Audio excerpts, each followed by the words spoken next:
Entonces, claro, con comparación final, algo de ayuda nos trae este apoyo central, como vamos a ver en la comparación de los momentos al centro, ¿cierto? Que en un caso es en el vano y en otro caso es sobre el apoyo central, y que está más o menos resumido en este mono de acá, ¿cierto? Tenemos una viga y otra viga, entonces estamos tratando de calcular el momento sobre el apoyo central, y decíamos que, retomando, este momento menos 2 es igual a P por L partido por 4.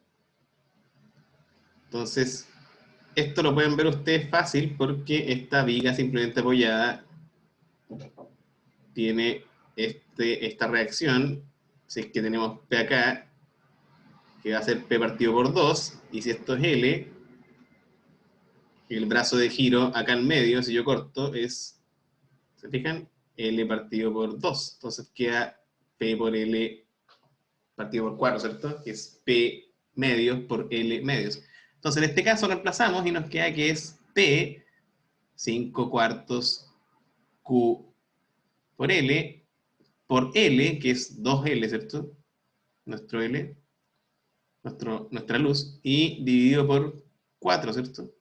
Que es este 4 de la fórmula. Entonces me resulta que mi momento negativo, en este caso, por aplicar la carga hacia arriba, es, se fijan este 2 echado acá, me queda 5 octavos, Q L al cuadrado. Entonces, claro, retomando el desarrollo anterior, en que el momento real, es decir, acá, si vemos este mono, el momento real, como suma de los momentos virtuales, va a ser M1 positivo, es decir, ¿cierto? A ver si rayamos con rojo. Más ¿cierto? Que como es negativo, se resta acá, y va a ser Q por L al cuadrado partido por 2, que ya lo habíamos calculado, acá está, ¿cierto?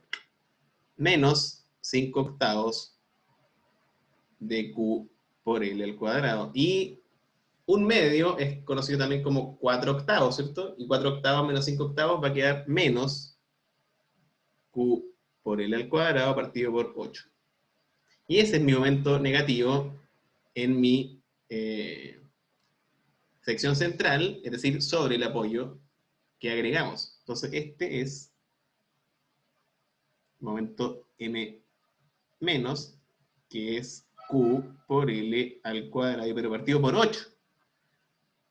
El de la viga, simplemente apoyada, acá pongan, a ver, vamos a borrar aquí arriba, porque vamos a dejarlo más claro. Comparación, viga simplemente apoyada versus un apoyo central, ¿cierto? Es decir, viga simplemente apoyada versus viga con apoyo central. Es decir, a la viga simplemente apoyada le sumamos un apoyo central.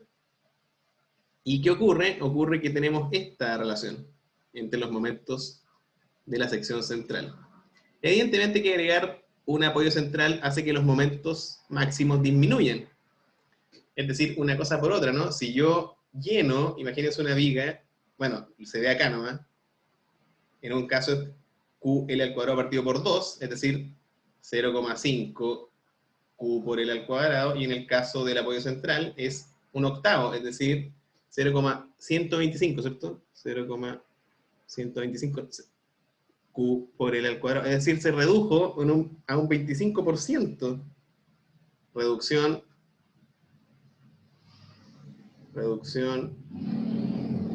al 25%. Es decir, redujimos la solicitación de momento interno en un 75%, brutal, ¿no? Y entonces lo que les decía yo es que, imagínense esta situación, pasar de una viga simplemente apoyada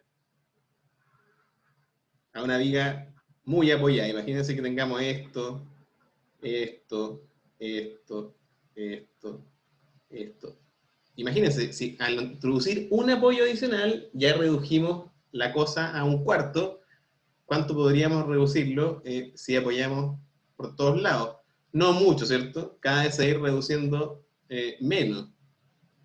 Entonces, quizá habría que buscar siempre la relación entre cuánto nos cuesta pasar de el apoyo simple, porque en qué implica el momento mayor o menor? Implica que vamos a tener que diseñar una sección mayor. A mayor momento, mayor sección, ¿cierto? Entonces, si yo pongo el apoyo central, evidentemente que esta sección va a disminuir. Y si yo pongo otro más, va a disminuir más. Entonces, ¿qué costará más? ¿Poner apoyos o...? Porque los apoyos son columnas eventualmente, o muros, qué sé yo. Entonces, el costo de poner apoyos se ve equiparado con el costo de la sección. Es decir, si la sección es muy cara, la luz es muy... si la luz, porque la luz es demasiado, entonces le vamos a estructurar ese momento mayor con la implementación de más apoyos, ¿no? Entonces, las condiciones de apoyo influyen eventualmente, como dijimos en la clase anterior, en los esfuerzos internos, por ende, las tensiones y eventualmente, por supuesto, en el costo de la construcción. Entonces hay que tener eso siempre en mente. Yo diría que esa es la conclusión de comparar nuestra vía simplemente apoyada con una que tenga mayor condición de apoyo. Dicho esto, veamos el ejercicio número 2. 2. Voy a guardar, no voy a hacer cosas que se nos pierda después. En la nebulosa. Vamos a ponerle pizarrón. Pizarra, martes, abril 27. Estructuras 3. 4. Ya. Entonces, ejercicio 2.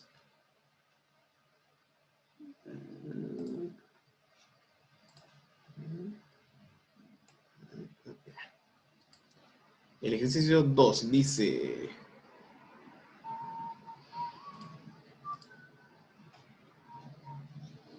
Dejar de compartir por mientras. Vamos a compartir de nuevo nuestro PDF del enunciado y dice 2. Calcula las reacciones sobre los apoyos que ejerce la viga 2040 en el primer piso de la figura. Y este lo vamos a dejar esbozado solamente porque en rigor del tiempo, ¿no? Vamos a intentar pasar al tercero. Y así cubrir la mayor cantidad. Entonces, pegar. Acá está el ejercicio 2. Calcule las reacciones sobre sus apoyos que ejerce la viga 2040 del primer piso de la figura. Digamos que esta cuestión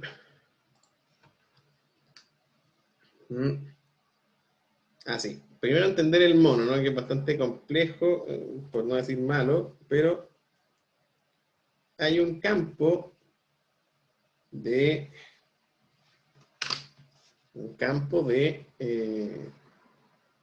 vigas.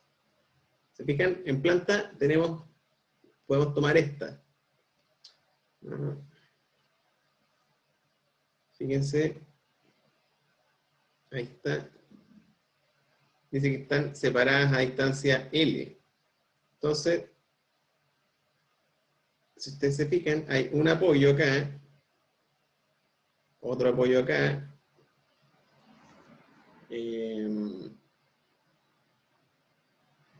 otro apoyo acá, y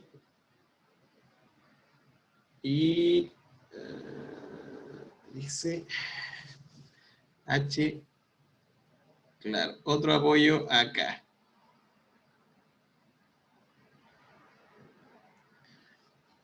Y tiene un área tributaria de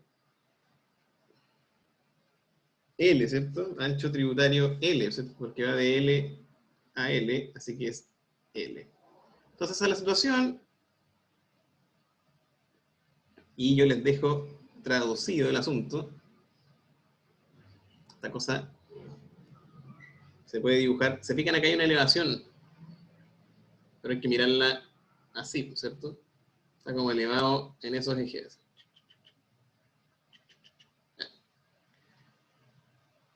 Entonces, esto lo podemos traducir por... sí, acá hay un apoyo también. Está dibujado acá, ¿cierto? Ya. Entonces, tenemos la siguiente situación para la viga. Traduciendo la modelo. Entonces, paso 1, modelo. Desde el plano, ¿cierto? Tengo un apoyo que puedo considerar el apoyo fijo, y tengo después 3 apoyos más. Entonces es un caso particular de lo que ya vimos, ¿no? De componer, porque tenemos el peso propio como, y eventualmente más la sobrecarga. Puede ser Q igual peso propio más la sobrecarga. Qué sé yo, el peso propio es el peso de la viga de hormigón, ¿cierto? 20-40, y la sobrecarga puede ser 200 kilos por metro cuadrado, que va a actuar en este ancho tributario que ya dibujamos, ¿cierto? Y más la losa, ¿no? Peso propio, hay que sumarle la losa. Al final la estructura que resiste es esta suerte de T, que la losa que va acá. Incluye a la viga. Y que tiene un ancho L. Pero bueno, ustedes siempre pueden considerar los pesos que estimen convenientes. También puede haber una sobrecarga por tabiques, etcétera, de sobrelosa, etcétera. Pero lo importante es que eso se traduzca en esta carga Q. Entonces Q va a solicitar a nuestra viga, que tiene 4 apoyos y que, como dice ahí la elevación, se tiene que son distancias L y después medio, ¿cierto? Entonces, esta es la situación que tenemos. Así que, para dejarlo esbozado, como les digo, pasar al tercero, ya que este es un caso particular del primero, pasa que podemos decir que nuestra viga real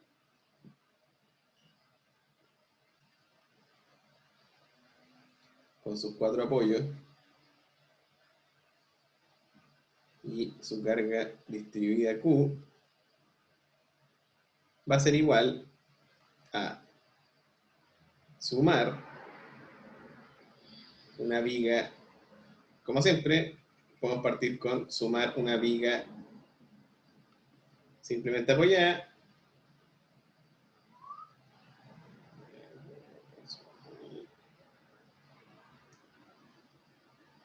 viga simplemente apoyada a una distancia, los apoyos de 2L, ¿cierto? Porque es L medio más L medio, fíjense, 2L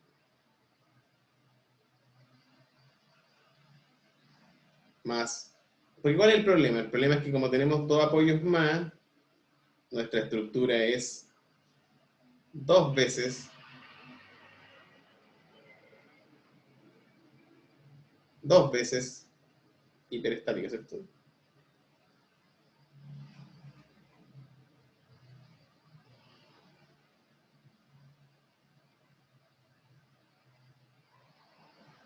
Y es por eso que nos tenemos que dar todo este trabajo. Más, entonces,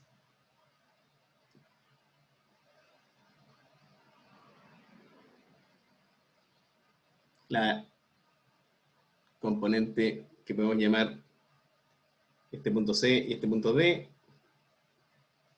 C sub I aplicada a L partido por 2, ¿cierto? De A, que es que llamamos A y B los extremos de la viga.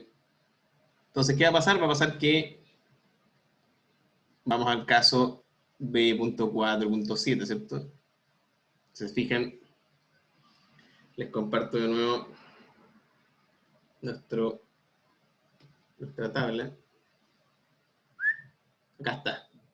¿Se fijan? Si A es, anotar, si A es L partido por 2 y B es 3L partido por 2. Suman 2L, ¿cierto? Y ese exactamente es el caso. Entonces uno tiene que ver delta máximo es esa composición de B. ¿Se fijan? La carga P, que en este caso sería C sub I, ¿cierto? Reemplazo I con L, que es 2L, L igual 2L, y B, que es igual 3 medios. L, obtengo mi delta. Entonces volvamos a... Evidentemente que esto es análogo para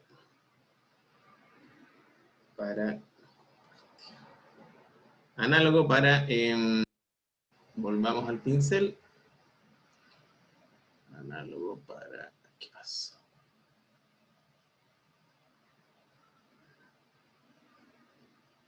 Sí, ahí está.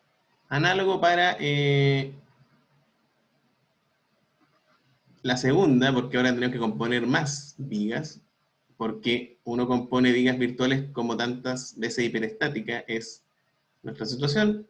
En este caso, D sub I, que como les digo es análogo a el caso de C sub I, también está L partido por 2, entonces la misma, esta deformación máxima va a ser la misma que en ambos casos. Entonces, voy a tener yo que obtener dos nuevas ecuaciones. En este caso va a ser,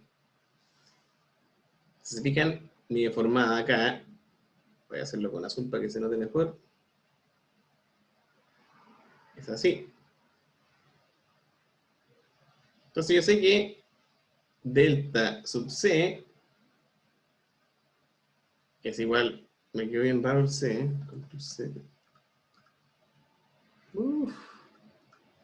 delta sub C, acá está C y acá está D.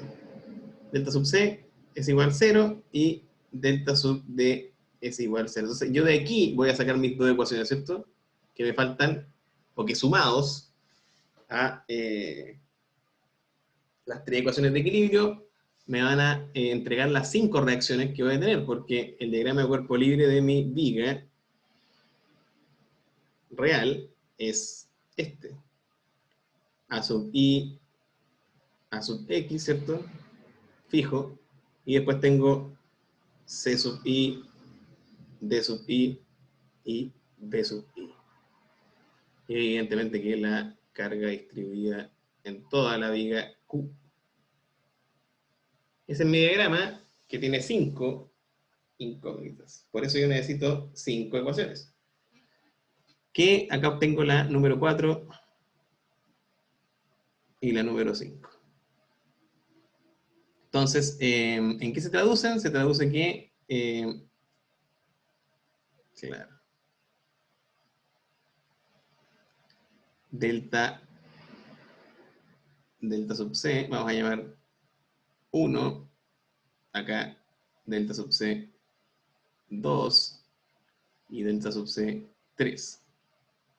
Asimismo, delta sub D1 delta sub de 2 y delta sub de 3. Entonces, como sabemos que delta sub c real es 0 y delta sub d real es 0, voy a tener que las deformaciones que van hacia abajo, es decir, delta sub c 1 menos las que van para arriba, que son delta sub c 2 y menos delta sub c 3, van a ser 0. Y la ecuación 5 implica que delta sub d 1 menos delta sub d 2 y menos delta sub d 3 es igual a 0.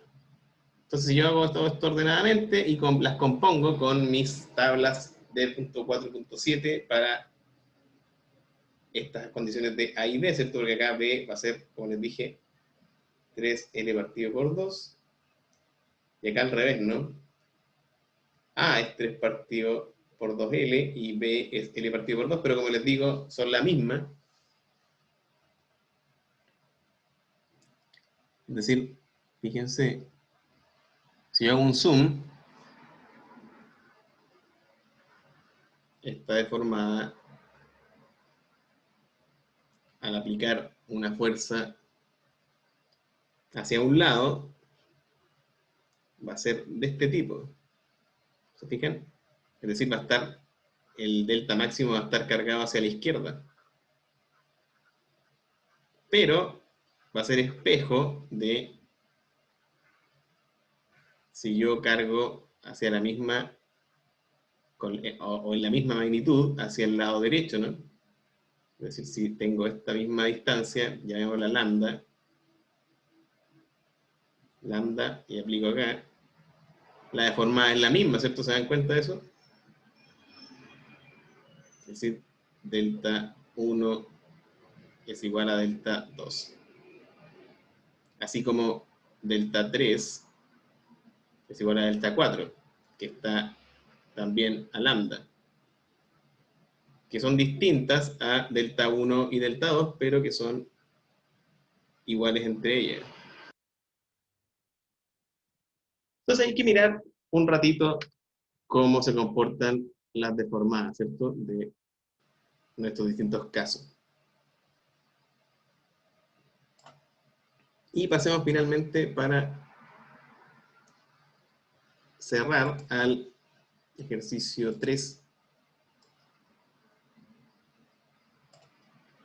Ejercicio 3, que dice: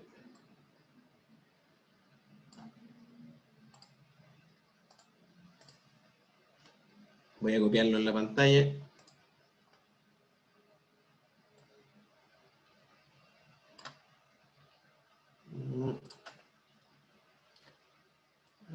Ahí está. Pegar. Entonces ahora estamos viendo todos el ejercicio enunciado número 3, que dice: calcule la tensión del cable, ¿eh? El cable que va desde el punto D al punto que podemos llamar C, que es el punto central de nuestra viga, que tiene ese dibujito un poco borroso, pero que vamos a repasar. Entonces, en verdad, el mono es que pincel, esto está empotrado. A celeste es el peor lápiz, ¿no? Para este caso, vamos a hacerlo con naranjo, parece. Entonces tenemos que nuestra viga está empotrada y empotrada en A y B, porque son los puntos A y B, y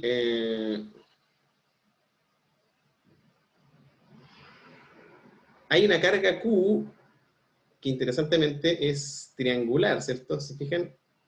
Comienza con el valor Q y termina en 0 allá en B. Y como les digo, hay un punto C central donde hay un cable que lo une con D. Alguien podría decir que el ángulo es alfa, ¿no? Vamos a ver las implicancias de eso. Y la luz es 2L.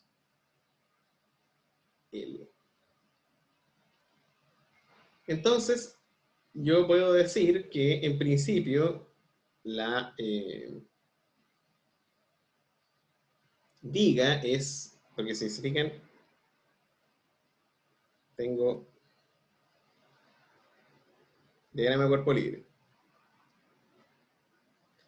Este lápiz naranjo, vamos a dejarlo para después. Tenemos que en A hay A sub I, A sub X y el momento, ¿cierto? M sub A, porque hay un empotramiento. En B, lo mismo. B sub I, B sub X y M sub B. Y además tenemos esta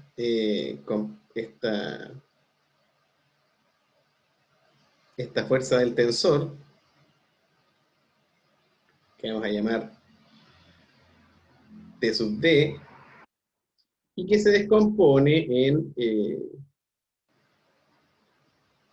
vamos a descomponerla en dos fuerzas, que vamos a llamar convenientemente C sub I y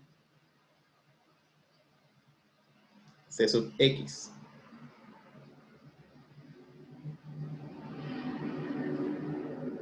Y dijimos que este era el ángulo alfa.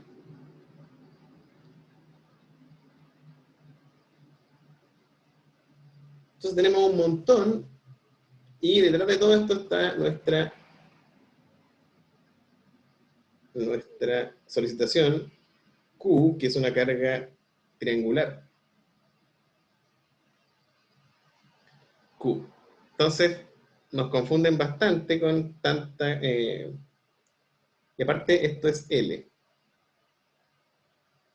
Es decir, quiero decir que es L hasta el punto C y L desde C a B. Ya que nos dijeron que era 2L, ¿cierto? Entonces, es una ensalada más o menos, que por lo pronto yo sumo y tengo 6 incógnitas, 7, puedo decir que tengo 8 incógnitas.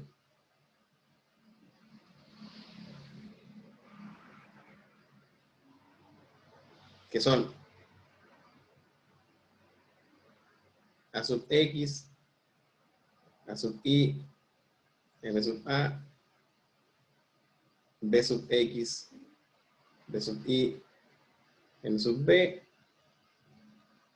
C sub X, C sub I. 8, ¿no? Entonces, voy a considerar primero equilibrio. Vamos a juntar algo así como 8 ecuaciones. Equilibrio. Y el equilibrio comienza con sumatoria de fuerzas en X igual 0. Y tengo que A sub X más C sub X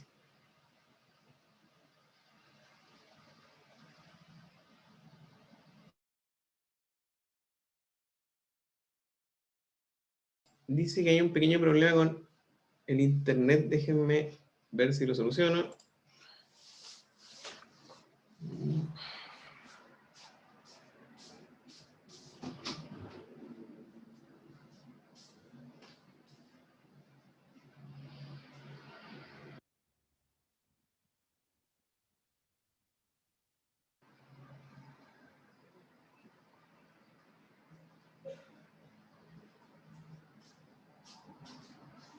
Ya, por ahí va mejorando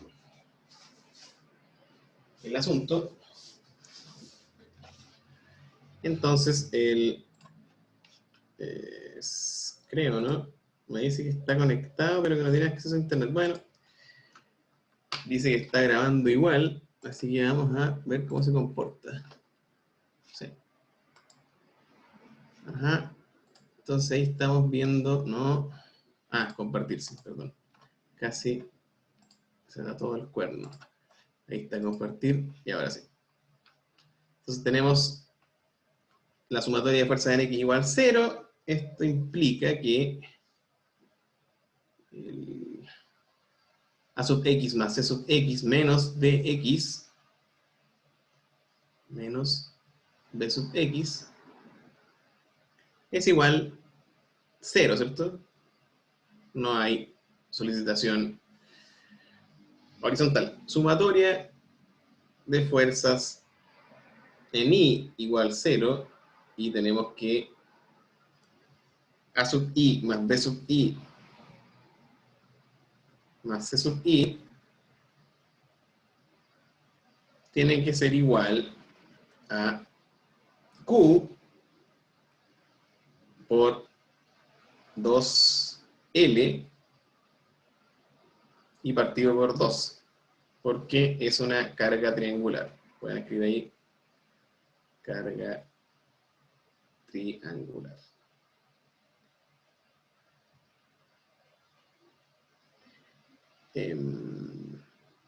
Y finalmente, suma de momentos en torno a A, vamos a decir,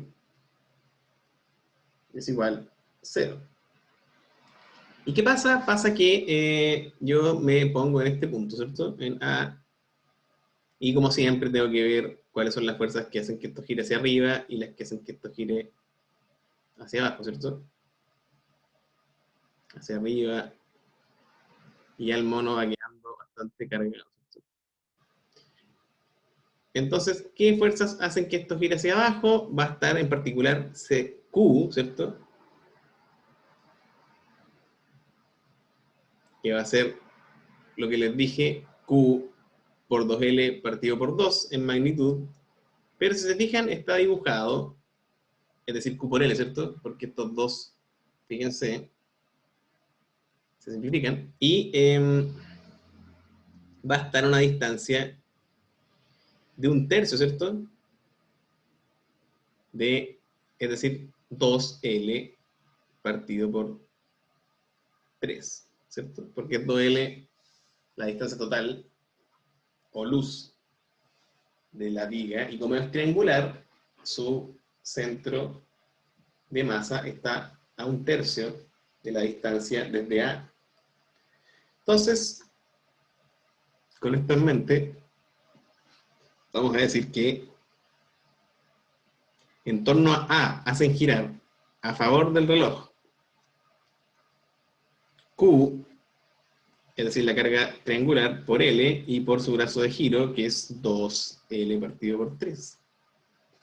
Más, ¿quién más hace girar hacia abajo? Creo que el momento B.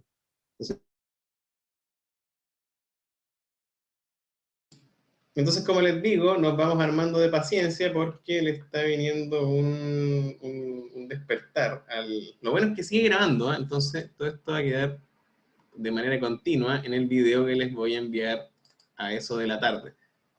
Entonces sigamos obteniendo nuestras ecuaciones de equilibrio, que es el paso que siempre hay que dar después del diagrama de cuerpo libre. Entonces voy a tener el momento ya ahí calculado de la carga triangular, ¿cierto? Después el momento B, si se fijan, M sub B hace que esto gire hacia abajo, al igual que Q por L, que es la carga triangular concentrada en el punto a 1/3, ¿cierto? Ya que es una carga triangular.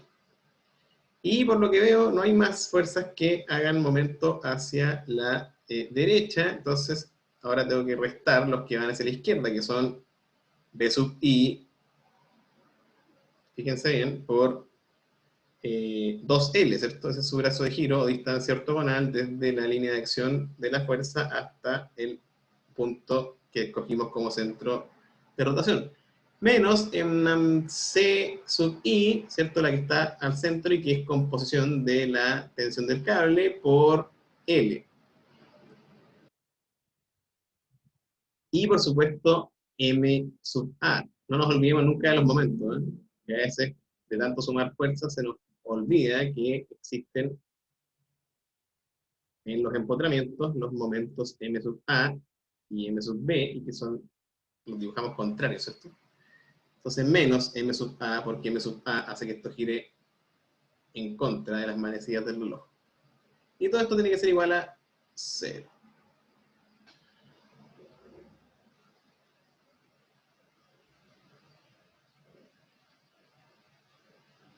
Entonces tenemos nuestras tres ecuaciones. Tenemos tres ecuaciones y como nos fijamos al principio, tenemos nuestras 8 incógnitas. Entonces nos faltan 5 ecuaciones, porque tenemos a sub x, c sub x, b sub x, a sub i, b sub i, c sub i, m sub b y m sub a. 8, como les digo, 8 incógnitas, o desde la mecánica reacciones, ¿cierto? Ahí está álgebra y mecánica. Y 3 ecuaciones. Entonces, tenemos que ir a buscar nuestras 5 ecuaciones restantes, ¿cierto? Entonces, vamos a decir que tenemos una fantástica composición con nuestro paso número 3, que es el método de las fuerzas. Entonces, nosotros aplicamos método de las fuerzas y componemos nuestra estructura hiperestática, en este caso 5 veces, ¿cierto? Porque tenemos 5 ecuaciones que nos faltan, 5 veces hiperestática.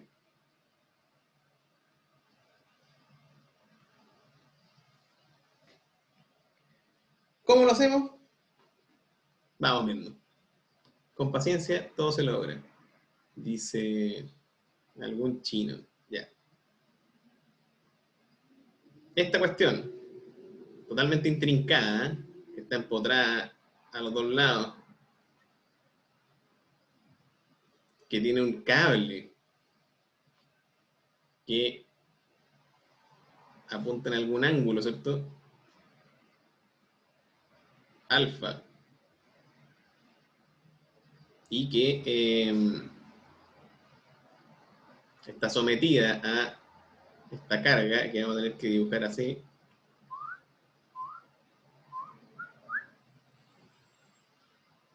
Ahí.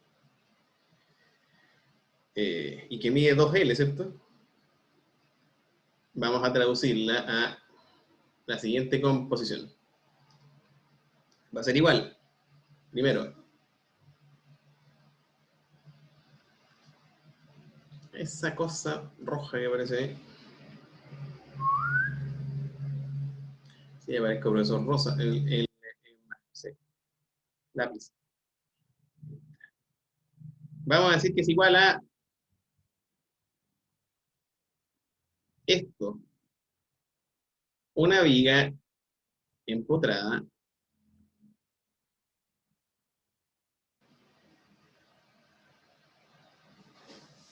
¿sí?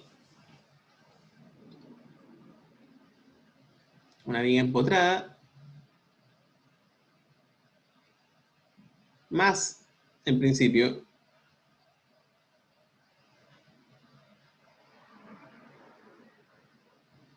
una viga empotrada con una fuerza hacia arriba. Y la fuerza horizontal, por ahora, la vamos a dejar en reserva. Entonces vamos a aproximarnos al conocimiento del comportamiento de esta estructura mirando, vamos a compartir de nuevo el capítulo, ¿cierto? Ahora estamos viendo el capítulo de tablas, o parte número 12 del libro, y buscamos nuestra viga empotrada con carga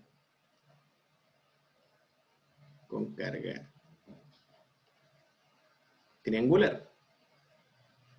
Y para maravilla de muchos, acá la tenemos. Entonces vamos a recortarla.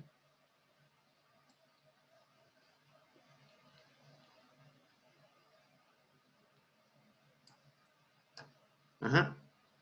Y vamos a compartir nuevamente nuestro pizarrón Paint. Ahí estamos. Entonces vamos estudiando qué pasa acá, ¿cierto? Solo tenemos nuestro momento. Pegar. Acá está.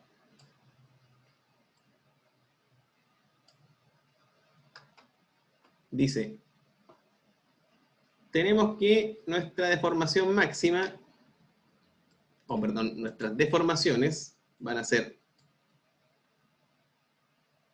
esto es lo bueno de esta cuestión. Fíjense, yo voy a decir que, porque nos preguntan, volvamos a la inquietud, calcule la tensión del cable. Puede considerar deformaciones pequeñas. Eso me dice que puedo decir que solo se deforma verticalmente, ¿cierto? Por eso dije, vamos a dejar en reserva nuestra reacción horizontal en el cable. Y vamos a llamar esto C sub I, antes de meternos en el tema de las deformaciones. Esto va a ser C sub I, que si se fijan, C sub I es la proyección, es decir, el cable por coseno, en este caso seno, ¿cierto?, de alfa. Porque hay que tener en mente la proyección. Si se fijan, acá puedo dibujar de nuevo, acá está. El cable, volvamos el pizarrón a la izquierda un poco.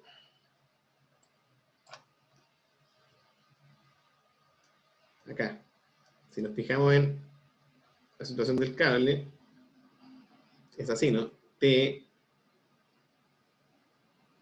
y este es alfa, entonces tenemos que las componentes son vertical,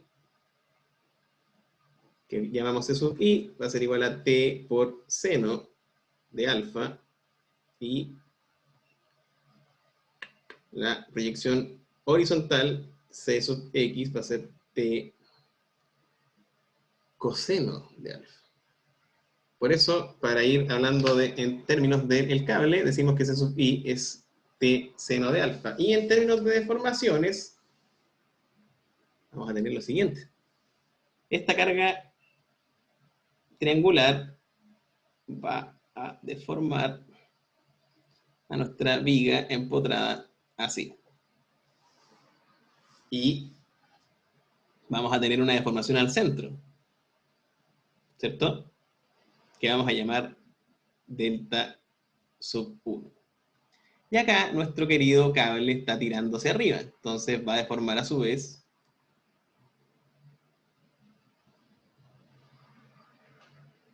delta sub 2. ¿Se fijan? Entonces yo voy a decir que la deformación que produce total, porque si se fijan, nuestro sistema real, y aquí está lo interesante, nuestro sistema real, producto de la carga, se va a deformar así, y nuestro cable se va a estirar así. ¿Se fijan? Entonces, el estiramiento del cable, es decir, delta real, vamos a llamar delta acá, va a ser igual a delta sub 1 menos delta sub 2. ¿Se fijan? Es decir, lo que hace que baje el sistema, la carga Q, y lo que sujeta y, según la tercera ley de Newton, hace que nuestro cable sostenga.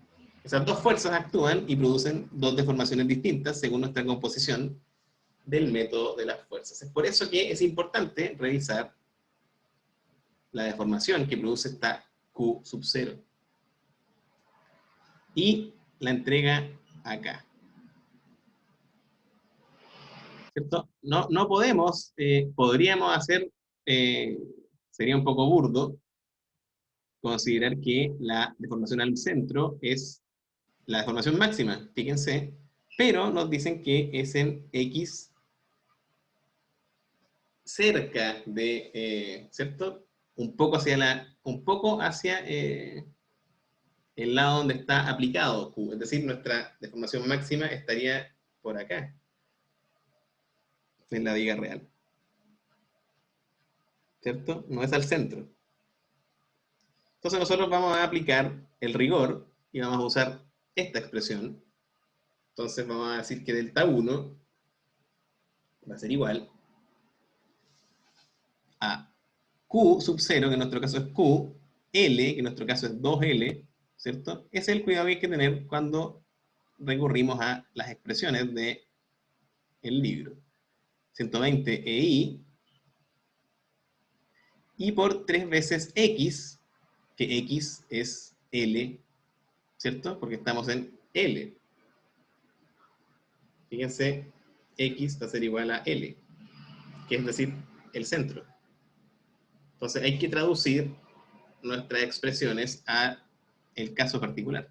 Entonces va a ser 3L al cubo menos 2L grande, es decir, la luz total, que es 2L, en nuestro caso, por, fíjense, estoy traduciendo esta ecuación, por X al cuadrado, es decir, L al cuadrado, y menos X a la quinta, es decir, L a la quinta partido por L, que es la luz, es decir, 2L al cuadrado. Y está nuestra expresión para la deformación. Evidentemente que tengo que reducirla, ¿cierto? Me va a quedar 3L al cubo, me va a quedar 4L al cubo. Bueno, desarrollémoslo, ¿no? Total, tenemos un pizarrón eterno gracias a las posibilidades de la tecnología. O gracias. Sería Q por L partido por 60, ¿cierto? Simplifiqué ahí 2,120. 60 I por... Ya se me está cansando el brazo, o sea, este lápiz es muy raro. Ya, después 3L al cubo, un poco de humanidad. 2 por 2 son 4, L al cubo, y menos, de nuevo, L a la quinta dividido 2 al cuadrado sería un cuarto, ¿cierto? De L al cubo. Se nos metió un cuarto acá, habría sido lindo no bromear tanto. Bueno, sigamos. Igual 3 es conocido como 12 cuartos, ¿cierto? Aquí anotémoslo acá, 12 cuartos. El 4 es 16 cuartos. Entonces, 12 cuartos menos 16 cuartos es evidentemente 1, porque es 3 menos 4, ¿cierto? Es decir, 4 cuartos menos 1 cuarto sería 3 cuartos. Entonces sería QL partido por 60i y por 3 cuartos. L al cubo. ¿Se fijan? Entonces, puedo decir que delta 1 va a ser igual a... Bueno, este 3 se nos va con el 60 y queda 20, ¿cierto? 20 por 4, 80. Entonces nos queda Q por L a la cuarta partido por 80. Ese es delta 1. Queda bonito al final, después de tanto embrollo. Ahí está. Delta 1, ¿cierto? Ahora, delta 2 es un poco más sencillo, ¿no? Es una carga puntual al centro de...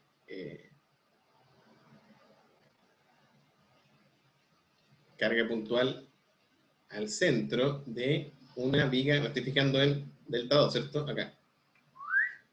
Entonces vamos a nuestro, vamos a compartir nuevamente para copiar. Y vamos a buscar nuestro caso en que la viga empotrada en los dos extremos recibe una carga puntual al centro. Y está acá. Sí, qué alegría. Vamos a copiarlo. Es el caso 18. Entonces ustedes tienen que hacerse un poco expertos de el uso de esta tabla que nos entrega, como les decía al principio, valiosa información. Entonces, pegar. Peguémosla por acá, ¿no? Ah, la verdad que es eterno. No, pero para no. Bueno, ya sabemos que de ser aplicada al centro, nos regala, ¿cierto? Delta 2. Ahí estoy mirando ahora acá. Fíjense, pincel acá.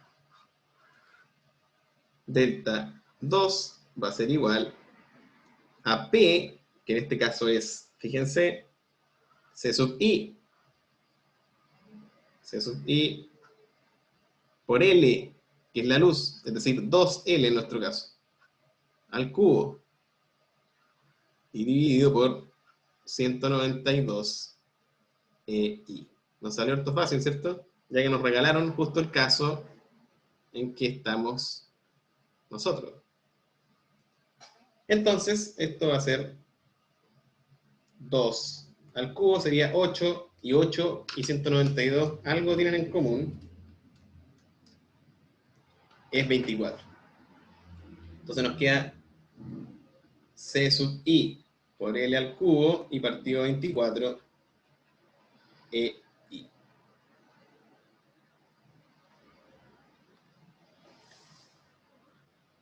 ¿Se fijan? Entonces,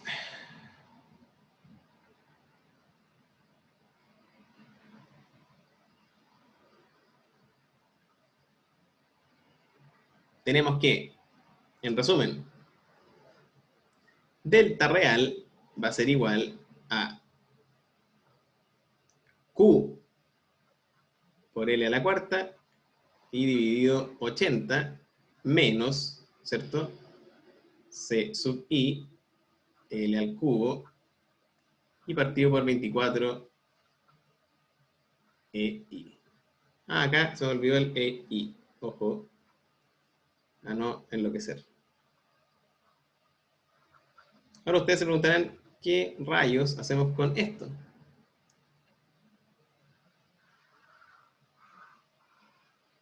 Con esto tenemos que ir a mirar qué significa que se esté estirando nuestro cable.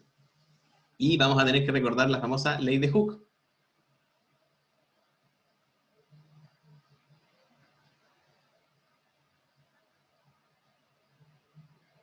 La ley de Hooke dice que siempre que yo estoy estirando un cable, en este caso con la fuerza T, y ese cable tiene propiedades de área y módulo de elasticidad, y mide L, va a pasar que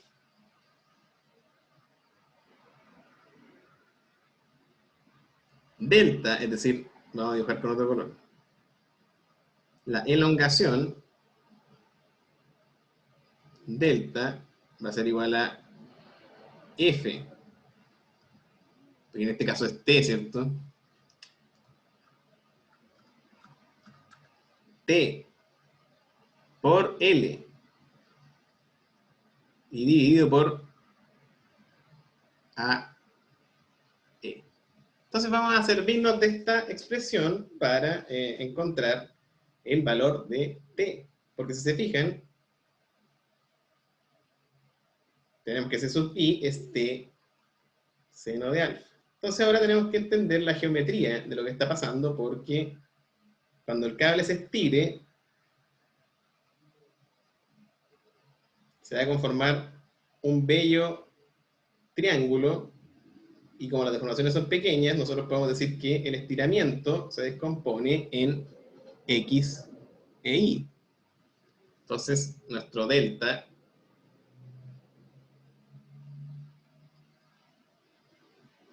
si se fijan,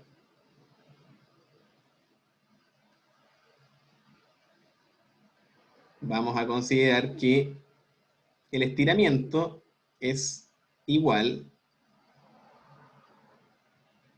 a una composición delta sub i y delta sub x, y este va a ser delta. Y nuestro ángulo alfa va a estar acá, ¿cierto?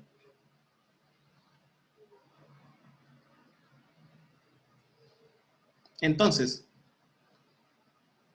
delta va a ser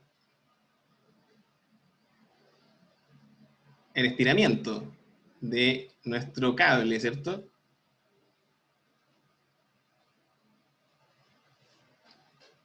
Así que delta por el coseno de alfa, que se va a repetir acá, va a ser delta sub i.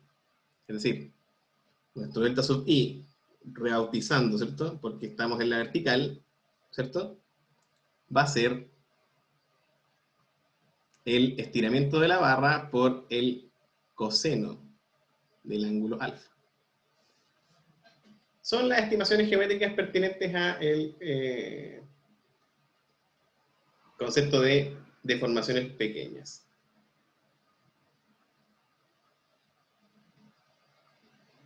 Y recordando que en deformaciones pequeñas,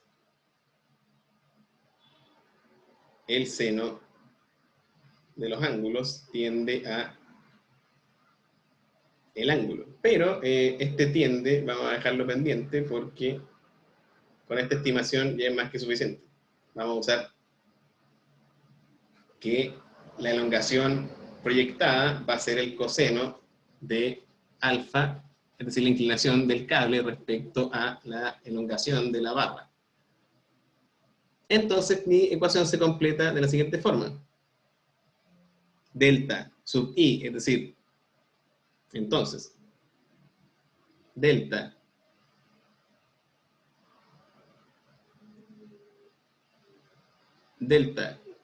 coseno de alfa va a ser igual a Q por L a la cuarta dividido 80 EI menos C sub I, que es T seno de alfa por L al cubo y dividido por 24 EI.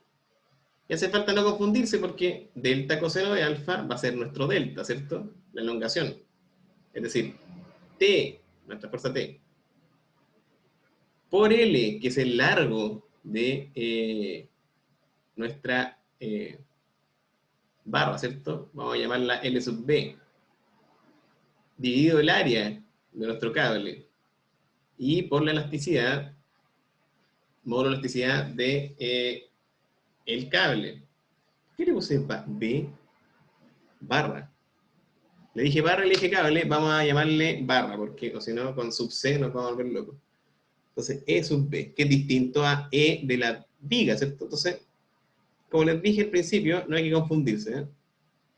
Lo que sí es que tenemos T, que es valioso, porque nuestra ecuación queda en términos de T, ya que conocemos todos los datos, ¿cierto?, de geometría del problema y de composición de los elementos. Menos T, ¿se fijan? Seno de alfa. Ah, perdón, acá me faltó, es que la hora ya, después de tantas horas, también cobra un poco, pasa la cuenta esta cuestión, entonces igual, acá falta el coseno de alfa, ¿cierto? Es decir, reemplacé delta por la ley de Hooke. Menos t seno de alfa, L al cubo y partido por 24 EI. Entonces ya tengo una ecuación bastante bella. Vamos a despejar el valor de t, ecuación 6, llamemos. Y si se fijan, vamos a obtener la tensión en el cable sin siquiera conocer las reacciones. Esa es la potencia que tiene el método de la fuerza. Entonces tenemos ahora T por L sub B por coseno de alfa dividido por A E sub B es igual a Q L a la cuarta dividido 80i y menos t. Se me acabó el pizarrón de nuevo. Vamos a agrandarlo un poco más, que ya estamos terminando. Si me dan un poco, ya estamos en la hora. Un minutito para cerrar.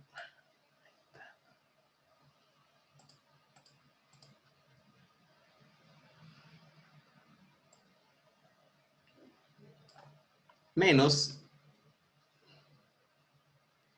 t seno de alfa por L al cubo y dividido por 24i. Entonces, si uno no se confunde, dice, ok, voy a reagrupar, voy a decir t por L sub b coseno de alfa dividido por A, que es el área de la sección del cable, por E sub b, de la barra, digamos, barra. Más, voy a pasar todo esto sumando, ¿cierto? Porque estoy agrupando los términos de t por L al cubo, que es el largo de la mitad de nuestra viga, seno de alfa, dividido por 24i, es igual a ql a la cuarta, dividido por 80i. Entonces, yo voy a sacar factor común t, y, oh maravilla, voy a obtener finalmente que t, que es la tensión en el cable, va a ser igual a q por L a la cuarta, dividido 80i, y todo esto dividido por L sub b, es decir, el largo de la barra, por el coseno de alfa, que es la inclinación de la barra respecto a la viga, dividido por el área de la sección de la barra, por el módulo de elasticidad del material que compone la barra, más L, que es el razón del largo de la viga, ¿cierto? La mitad, por seno de alfa, que es la inclinación del cable respecto a la viga, de la barra, perdón, y barra o cable, ya digamos que es lo mismo, dividido por la constitutiva de nuestra viga, ¿cierto? Y ahí quedó bastante bello el resultado final. Entonces la prueba del próximo martes va a ser en torno a este tipo de discusiones, ¿cierto? De cuánto se deforman, cuáles son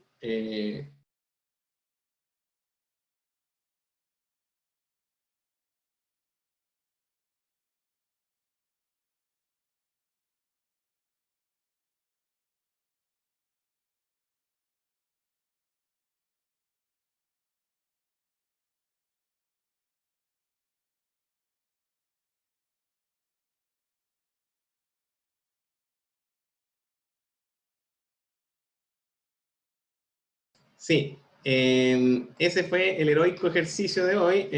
No están viendo el pizarrón final. Voy a compartirlo por la última vez para simplemente mencionar que entonces la prueba se va a debatir en estos términos.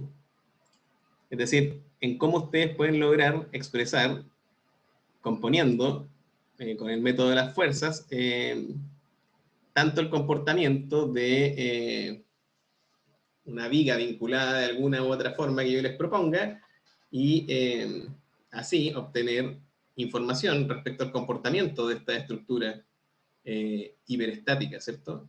Que son, como vemos, posibles de componer y de conceptualizar como suma de estructuras isostáticas. Entonces ustedes tienen que ser convenientemente atinados, ¿cierto?, para realizar esta composición.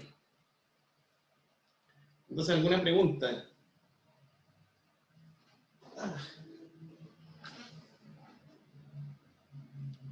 Si no, recuerden que siempre está la posibilidad de consultar vía, ahí está, Víctor, sí. Sí, la modalidad de la prueba, la habíamos mencionado al principio, es en grupo, sí, porque yo creo que va a tener más el cariz de lo que uno conoce generalmente como guía. Van a hacer unos 3 ejercicios, así como esta ayudantía.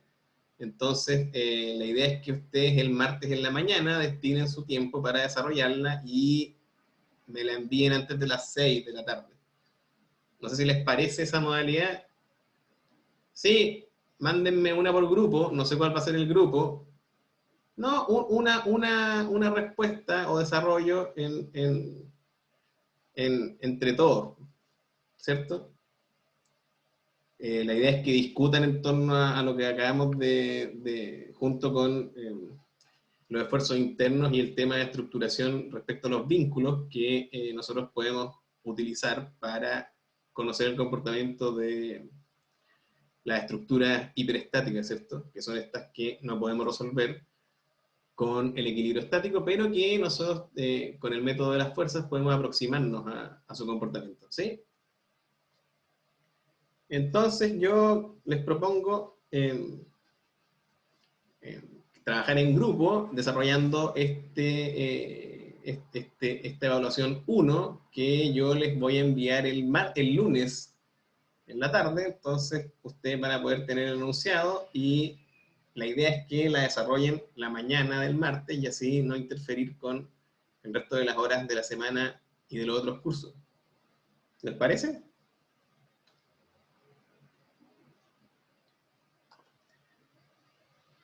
Si les parece, claro, muy bien. Eh, pueden trabajar en los cuatro en componer esta prueba y a menos que alguien quiera trabajar solo, no lo sé, véanlo entre ustedes, que les convenga o que les parezca más cómodo. Y entonces, como les decía, ¿alguna otra pregunta?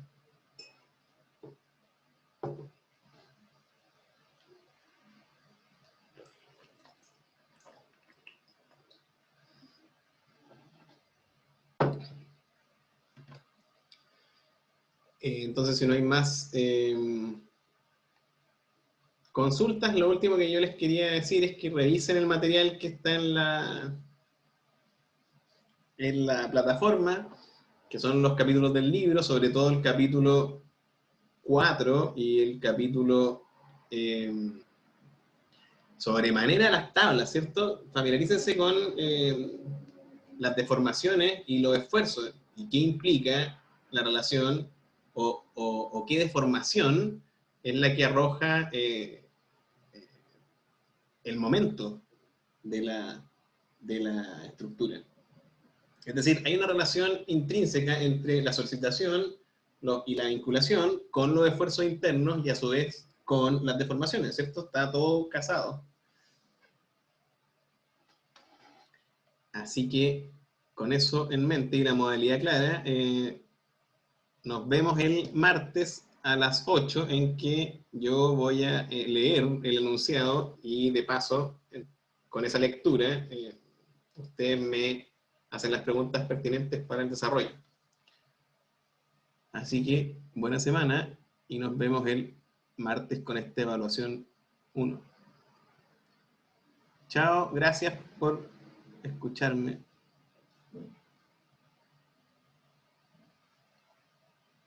Dice, dejar de grabar primero, ¿cierto?